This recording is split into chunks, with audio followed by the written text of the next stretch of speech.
Boa noite a todos. O pessoal lá no fundo me ouve? Que Deus e Jesus abençoe a todos nós nessa noite, nesse calorzinho. É com muita gratidão que eu volto aqui, aceitando o convite mais uma vez da casa, de participar dessas conversas. Confessar para vocês que não é fácil para mim estar aqui na frente, mas a gente faz o possível e também sabe que está sendo amparado pela espiritualidade. Para quem não me conhece, eu sou o Rogério e eu atuo com as equipes de conversa fraterna na parte de cima. Auxilio algumas vezes também com o passe e algum outro trabalho que eventualmente precisa da minha ajuda. Eu gostaria de trazer para vocês hoje um tema que é a vida, a fé e a esperança. Mas antes de eu entrar no tema, eu gostaria de lembrar a todos que a gente está no mês de setembro e nesse mês a gente faz alusão à valorização da vida e à prevenção do suicídio. Então eu gostaria de dizer para vocês que se vocês têm alguém na família, no convívio familiar, amigos, e vocês percebem que está precisando de um auxílio, um abraço, uma atenção, sejam o agente transformador da vida dessa pessoa. A depressão está aí. Essa casa é um instrumento para vencer a depressão, mas a gente pode, individualmente, também contribuir muito para que as pessoas vivam e vivam bem. Entrando agora no tema que eu trouxe, eu gostaria de começar lendo uma frase pequena que vai ser o norte da nossa conversa. Essa frase está lá no livro Alma e Coração, de Chico Xavier. O autor, Espírito Emmanuel, e diz assim: Deus não confiaria problemas se os nossos problemas não fossem necessários. Todo tempo de aflição é tempo de passo acima. De nós depende permanecer acomodados à sombra ou avançar valorosamente para a obtenção de mais luz. Essa frase traz o sentido de movimento, de caminho, que é mais ou menos por onde a gente vai conversar hoje, sobre caminho. Sobre a vida. Quando a gente pesquisa lá no dicionário a palavra vida, são diversas as possibilidades de explicar a palavra. A gente pode explicar a vida como sendo o estado de atividade dos seres vivos, como os animais e as plantas. Podemos também explicar a vida como sendo o conjunto de propriedades e funções que distinguem os organismos vivos dos organismos mortos. A gente pode usar a palavra vida também para especificar um período da nossa vida. Eu vivi certo tempo em um bairro, em uma cidade. Pode ser também o conjunto de seres que compartilham um meio ou uma época. Na época em que eu vivia com os meus pais. Pode ser um modo de viver na cidade, no campo. Enfim, a palavra vida tem diversas formas de explicar. Uma curiosidade também, que a palavra vida vem do latim vita, que é movimento. Mas e no nosso contexto espiritual? Como descrever a vida? A gente pode pensar nos nossos irmãos que creem na vida única, sem a existência de um pai criador.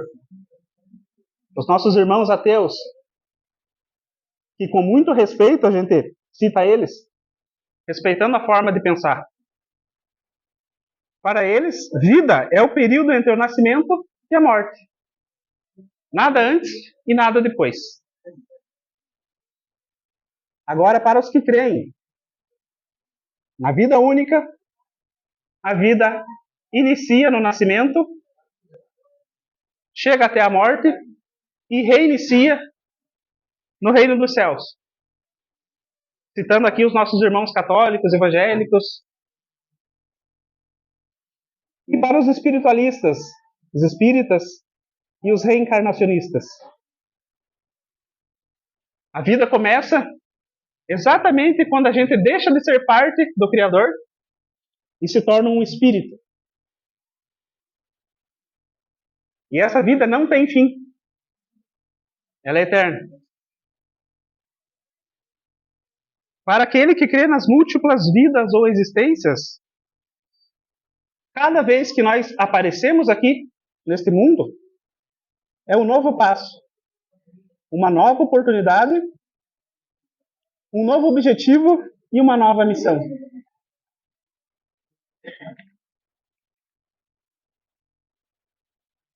Mas então, devemos viver ou apenas sobreviver? Esperar o tempo passar? Cremos que a passagem do tempo não é em vão. E que sempre que vivemos, dia após dia, devemos viver aproveitando cada momento e cada oportunidade. Lembrando que já tivemos vida ontem, em outras vidas. Estamos em uma vida hoje e teremos uma nova vida no amanhã. Na magnitude da razão divina, Deus nos dá oportunidades de crescimento, de melhora íntima, de experiências que enriquecem e nos ensinam. Ou seja, nada é à toa dentro da criação divina. Cada dia, cada momento da nossa vida é oportunidade. O objetivo de cada existência é o avanço individual e coletivo, fazendo com que toda a humanidade avance e se melhore. O tempo não passa em vão. Valorizar a vida é demonstrar gratidão ao Criador. Quando eu tinha aproximadamente 12 anos, eu tive o primeiro entendimento do que é a vida, nas suas diversas formas. Costumava ir até a casa dos meus pais, uma senhora, e essa senhora ela é muito chique, com as suas roupas extravagantes, joias, unhas bem feitas. Ela sempre chegava com o seu carrão, 0 quilômetro, e ia visitar minha mãe, numa casa humilde, estrada de chão, uma poeira. Por mais que a gente limpasse a casa, sempre estava suja. E era até um motivo de a gente ficar um pouco envergonhado de ter uma pessoa tão ilustre na nossa casa, nos visitando. Ela, que era uma mulher da alta sociedade. O que mais me chamava a atenção na visita dela é que ela vinha para conversar, para desabafar e para contar com o ombro de uma amiga. Aquela mulher que tinha todas as facilidades que o dinheiro traz, que eu como criança gostaria de ter essas possibilidades, não entendia como aquela mulher poderia ser triste a ponto de chorar em diversas vezes que estava na minha casa. Essa mulher contava que apesar dela ter acesso a tudo que o dinheiro pode trazer, ela não tinha uma coisa que a minha mãe tinha, que era uma família. Apesar dela ser casada e ter 4 filhos. Ela sempre nos contava que a vida dentro de casa era apenas uma sociedade para aproveitar o dinheiro. Não podia contar com os filhos, não podia contar com o marido e não tinha liberdade, pois o marido controlava até as pessoas que iam até a casa dela. Com 12 anos eu pensei, como pode Deus errar dessa forma? Aí eu percebi que as oportunidades elas vêm de diferentes formas para que a gente possa aprender. Pode, chama. Ezequiel,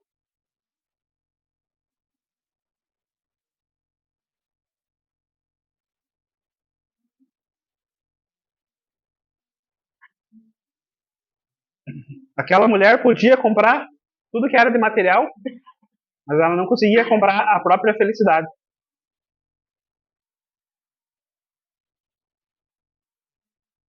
O Livro dos Espíritos traz, na sua questão 63, relacionado ao princípio vital, ou seja, a vida. E ele faz a seguinte pergunta: o princípio vital reside em algum agente particular ou é simplesmente uma propriedade da matéria organizada? Numa palavra, é efeito ou causa? Os espíritos nos respondem que é uma coisa e outra. A vida é um efeito devido à ação de um agente sobre a matéria, o espírito sobre a matéria. E esse agente sem a matéria não é vida, do mesmo modo que a matéria não pode viver sem esse agente. Ele dá a vida a todos os seres que absorvem e assimilam. Aqui a gente está falando sobre a imortalidade do espírito, mostrando que cada vida, a cada passo que a gente dá, nas múltiplas vidas, a gente está caminhando, sempre para um ponto mais acima. Diante disso, é importante a gente perceber que as experiências da vida, sejam elas boas ou ruins, são como moedas que coletamos no caminho. Quando atingimos o nosso destino programado por Deus, podemos apresentar as riquezas conquistadas no esforço diário. Os problemas pequenininhos são as moedas pequenininhas. Os problemas grandes, moedas de maior valor.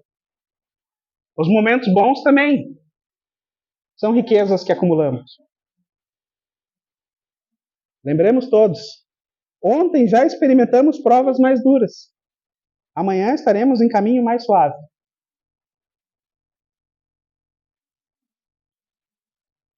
Outra experiência pessoal que eu tenho com a minha família é a seguinte. Eu sou filho do meio, tenho um irmão mais velho e uma irmã mais nova. A minha relação com a minha irmã sempre foi muito próxima, apesar de a gente ser 2 anos de diferença, é como se a gente fosse gêmeos. Sempre estivemos juntos, sempre nos demos muito bem. Aí veio o meu irmão mais velho, que sempre foi uma pessoa mais distante, quase que um estranho em casa. Os meus pais se desdobraram para dar a melhor educação, os melhores exemplos e os melhores cuidados para todos, os 3 filhos. A minha irmã e eu aproveitamos os exemplos, as oportunidades e aprendemos bastante com eles, com os meus pais. Mas aprendemos também com meu irmão bastante. Com as coisas que ele fazia, a gente aprendia que não era o caminho certo. E mais uma vez, como criança, eu pensava, como pode um ser tão diferente? Mesmo vendo os exemplos, mesmo seguindo os mesmos passos, mesmo os meus pais mostrando as mesmas impressões que a gente podia ter, ele insistia em seguir um caminho diverso.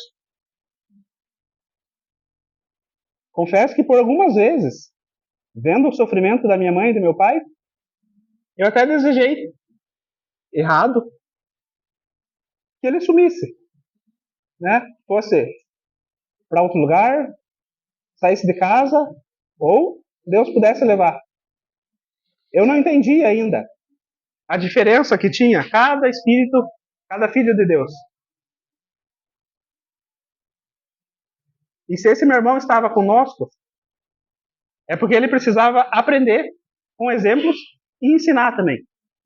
Não somos seres iguais, criados da mesma forma.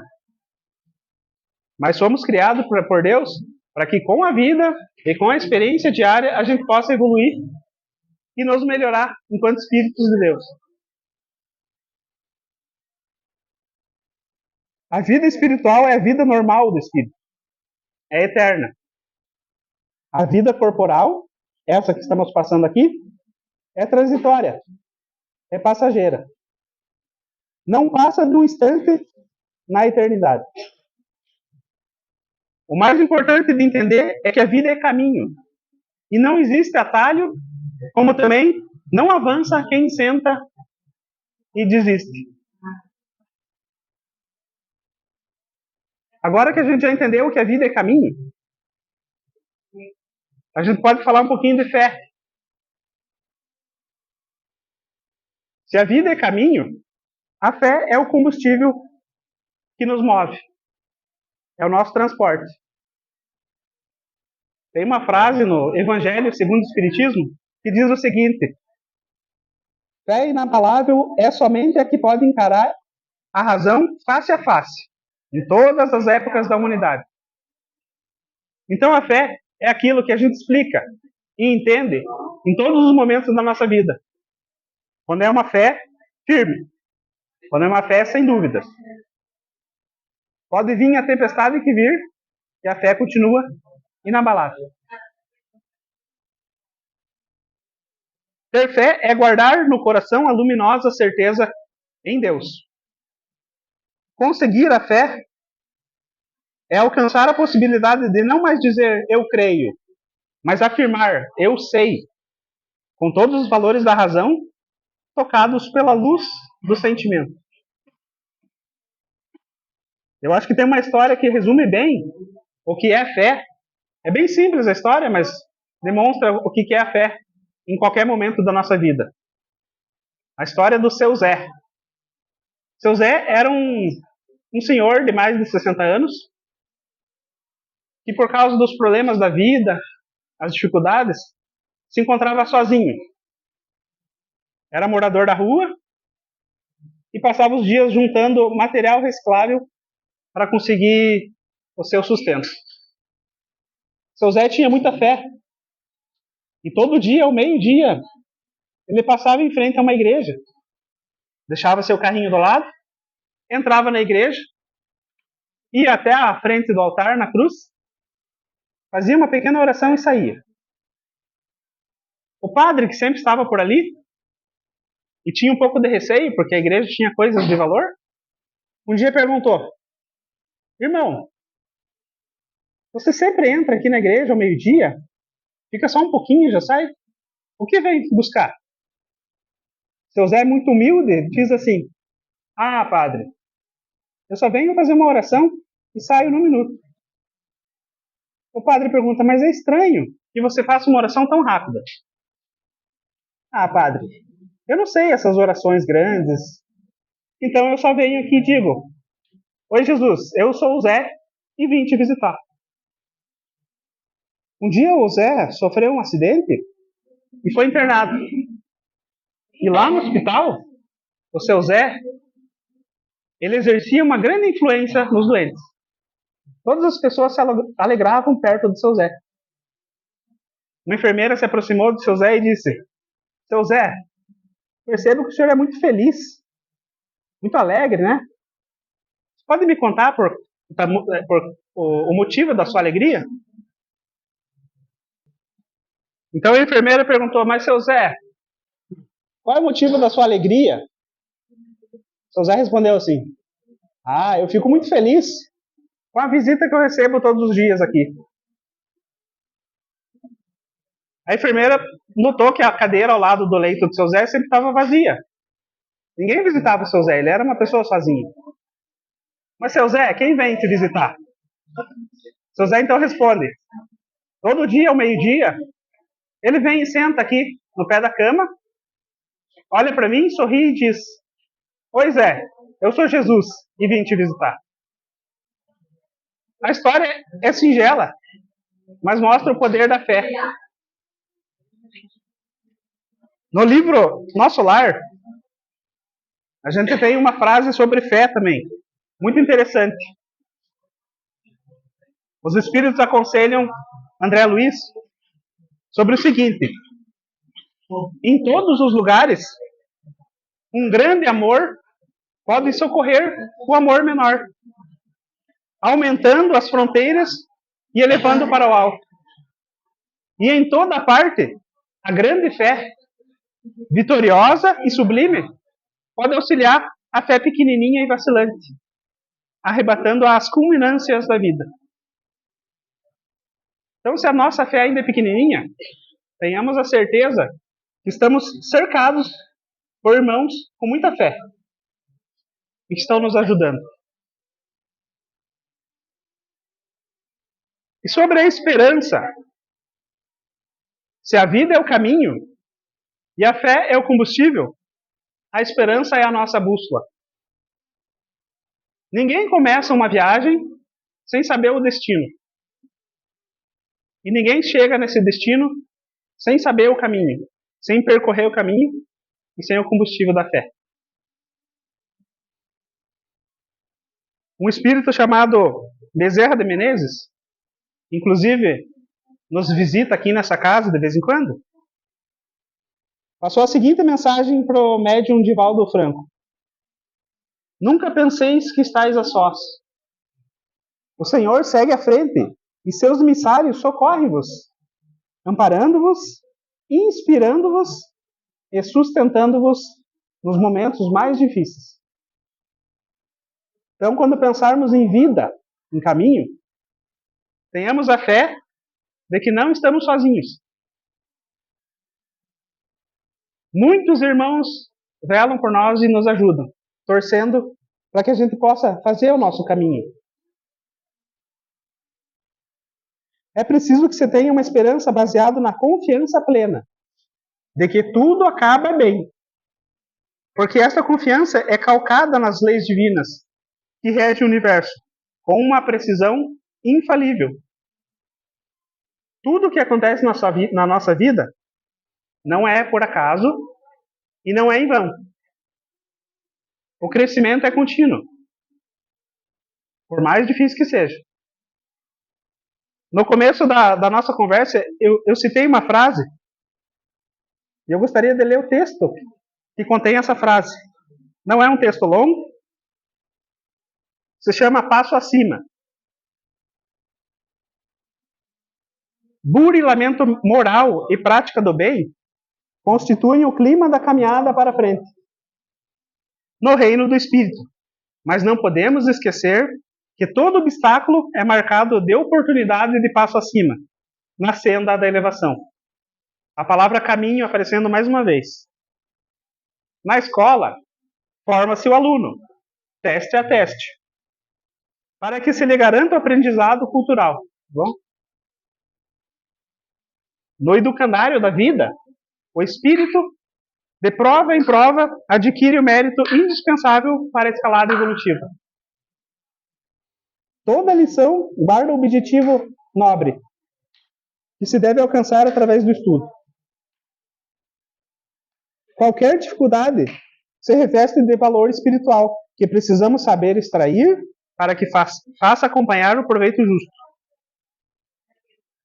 É assim que a hora do passo acima nos surge à frente, com expressões sempre novas, possibilitando a assimilação de qualidades superiores, em todos os sentidos. Tentação é um degrau de acesso à fortaleza espiritual. Ofensa recebida, ocasião de ganhar altura pela trilha ascendente do perdão. Violência que nos fira, ensejo para a aquisição de humildade. Sofrimento, vereda para a obtenção da paciência. Desespero e rebeldia, além de gerar conflito, são das respostas mais infelizes que podemos dar aos desafios da vida edificante. Deus não confiaria problemas se os nossos problemas não fossem necessários. Todo tempo de aflição é tempo de passo acima. De nós depende permanecer acomodados à sombra ou avançar valorosamente para a obtenção de mais luz. Mais uma vez, o texto nos diz sobre caminho. Então, não existe vida errada. Não existe azar na vida, né? Eu já ouvi pessoas falarem assim que nasceu no país errado, na cidade errada, na família errada, e que perdeu a única chance que Deus podia dar para uma vida feliz. Um grande engano. A pessoa está exatamente no país que precisa, na cidade que precisa, na família que precisa, e passando pelas experiências boas ou ruins que precisa. Então, vida é caminho e oportunidade. Eu vou pular uns trechinhos do meu texto aqui, senão a gente vai ficar até as 9 da noite. E eu gostaria de lembrar o seguinte. Nunca perca a fé na sua caminhada. Nunca deixe de acreditar de que algum jeito vai dar certo. Acredite em milagres. Olhe para o futuro com a certeza de que amanhã será melhor e a oportunidade vai chegar. Seja teimoso. Insista na tua felicidade e vá confiante na direção dos seus sonhos. Pois se deixarmos de acreditar na vida, se deixar de acreditar, a vida perde todo o sentido. Antes de finalizar, eu gostaria de ler para vocês o que seria o perfil de Jesus. Ou seja, já imaginaram como seria o currículo de Jesus? Se ele pudesse apresentar um currículo? Eu acredito que seria mais ou menos como esse texto aqui. Esse texto está disponível na internet. Vocês podem achar como Momento Espírita Perfil de Jesus. Inclusive, procure nas redes sociais Momento Espírita. Vocês vão achar textos e áudios diários muito interessantes. Vou ler para vocês então o perfil de Jesus. Toda especial foi a sua vida.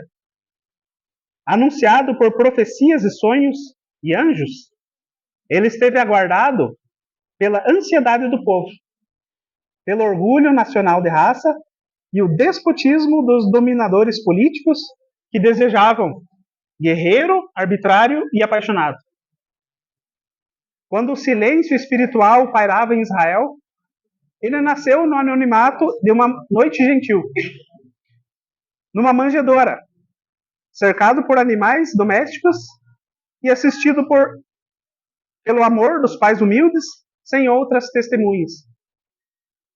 Seus primeiros visitadores eram amantes da natureza, pastores simples, logo seguidos por magos poderosos, num contraste característico que sempre assinalaria a sua jornada entre os homens. Nas paisagens de Nazaré, ele crescia desconhecido, movimentando-se entre a carpintaria do pai e as meditações nas campinas verdejantes, confundido com outros jovens, sem qualquer destaque, portador de conflitos antes da hora. Amadureceu no lar como o trigo bom no solo generoso. E quando chegou a hora, agigantou-se nas sinagogas, retirando de si mesmo o véu do anonimato e anunciando a si mesmo. Incompreendido, como era de esperar, saiu na busca daqueles que iriam segui-lo e ficariam como os multiplicadores da nova era que ele iniciava. No bucolismo da Galileia, pobre e sonhadora, fértil e rica de beleza, ele começou o ministério que um dia se espalharia por toda a terra, apresentando o programa de felicidade que faltava às criaturas. Jamais igualado, sua voz possuía a mágica entonação do amor que penetra e dulcifica. Ensinando como ninguém, mas conseguiu fazê-lo. Jamais igualado, a majestade do seu porte confundia os hipócritas e desarmava os adversários gratuitos. Pela serena inocência, profunda sabedoria e invulgar personalidade. Nunca se perturbou diante das conjecturas humanas, sobre as quais pairava, embora convivendo com gente de má vida, pecadores, perversos, pobres, desesperados e ricos desalmados, vítimas morais de si mesmos no vício e perseguidores contumazes. Ele compreendia a pequenez humana e impulsionava os indivíduos ao crescimento interior, às conquistas maiores. Penetrando o futuro, se referiu às hecatombes que a insânia humana provocaria, mas apresentou também a realidade do bem, como coroamento dos esforços e sacrifícios gerais. Poeta, fez-se cantor. Príncipe, tornou-se vassalo. Senhor, converteu-se em servo. Nobre, de origem celeste, transformou-se em escravo por amor. Ninguém disse o que ele disse, conforme o fez e viveu. Jesus é a síntese histórica da ascensão humana. Demarcando as épocas, assinalou com os estatutos da montanha e as bem-aventuranças eternas. Nem a morte o diminuiu. Pelo contrário, antecipou-lhe a luminosa ressurreição, e permanece como vida de sabor eterno, varando as eras. Grandioso, hoje como ontem, é o amanhã dos que choram, sofrem, aguardam e amam. Sua veneranda presença paira dominadora sobre a humanidade, que nele encontra o alfa e o ômega de suas aspirações. Jesus é a vida em representação máxima do Criador, como modelo para a humanidade de todos os tempos. Esse é o perfil de Jesus. Era o que eu tinha para trazer para vocês hoje. Desejo uma ótima noite. Todos vocês encontrem na casa e recebam da casa tudo aquilo que vocês vierem em busca. Deus abençoe a todos. Boa noite e muito obrigado pela atenção de vocês.